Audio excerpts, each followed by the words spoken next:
Hello friends, welcome to Telugu law students. AP LAWCET PG LCET కి సంబంధించి results అయితే రావడం జరిగింది. మనకు 22వ తారీఖున రావాలి. ముందుగానే వీళ్ళు రిలీజ్ చేయడం అయితే జరిగింది. డిస్క్రిప్షన్ లో లింక్ ఇస్తాను, డైరెక్ట్ క్లిక్ చేసి ఈ ట్యాబ్ ఓపెన్ అవుతుంది. ఇక్కడ రిజల్ట్స్ మీద క్లిక్ చేసినట్లయితే రిజిస్ట్రేషన్ నెంబర్ అలాగే హాల్ టికెట్ నెంబర్ ఇచ్చేసేయండి. ఇక్కడ వ్యూ రిజల్ట్స్ క్లిక్ చేసినట్లయితే ఈ విధంగా మనకు ఓపెన్ అవడం జరుగుతుంది. ఇక్కడ ఒకవేళ ర్యాంక్ వచ్చినట్లయితే మీరు క్వాలిఫై అయినట్లు, ఒకవేళ ర్యాంక్ రానట్లయితే నాట్ క్వాలిఫైడ్ అని కానీ అసలు ర్యాంక్ చూపించకపోవడం కానీ జరుగుతుంది. So part A, part B, part C లో ఎన్ని మార్క్స్ వచ్చాయి, టోటల్ గా ఎన్ని మార్క్స్ వచ్చాయి అనేది కూడా మీరు ఇక్కడ చూడొచ్చు. నెక్స్ట్ బ్యాక్ వచ్చేసినట్లయితే డౌన్లోడ్ ర్యాంక్ కార్డ్ ఉంది, దీని మీద కూడా క్లిక్ చేయండి. ఇక్కడ registration number, LAWCET hall ticket number, date of birth కూడా ఇవ్వాల్సి ఉంటుంది.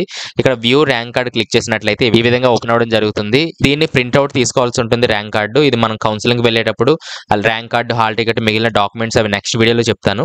ప్రస్తుతానికి అయితే ప్రింట్ అవుట్ తీసుకోవడానికి ట్రై చేయండి. ఇక్కడ మీ రిజిస్ట్రేషన్ నెంబర్, మీ డీటెయిల్స్, అలాగే హాల్ టికెట్ నెంబర్, ఇవన్నీ డీటెయిల్స్ ఉంటాయి. మీ ఫోటో, మీ సిగ్నేచర్, అలాగే మార్క్స్ అబ్టైన్డ్, అలాగే ర్యాంక్ ఇన్ ఫిగర్ అని చెప్పి కూడా ఉంటుంది. ఇది ప్రింట్ అవుట్ తీసుకొని దగ్గర పెట్టుకోండి. మీకు ఎన్ని మార్క్స్ వచ్చాయి, ఎంత ర్యాంక్ వచ్చింది అనేది కూడా కింద కామెంట్స్ లో తెలియచేయండి. ఏమైనా డౌట్స్ ఉన్నట్లయితే కింద కామెంట్స్ లో తెలియచేయండి. నెక్స్ట్ వీడియోలో మిగిలినవన్నీ కూడా మాట్లాడుకొని ట్రై చేద్దాం.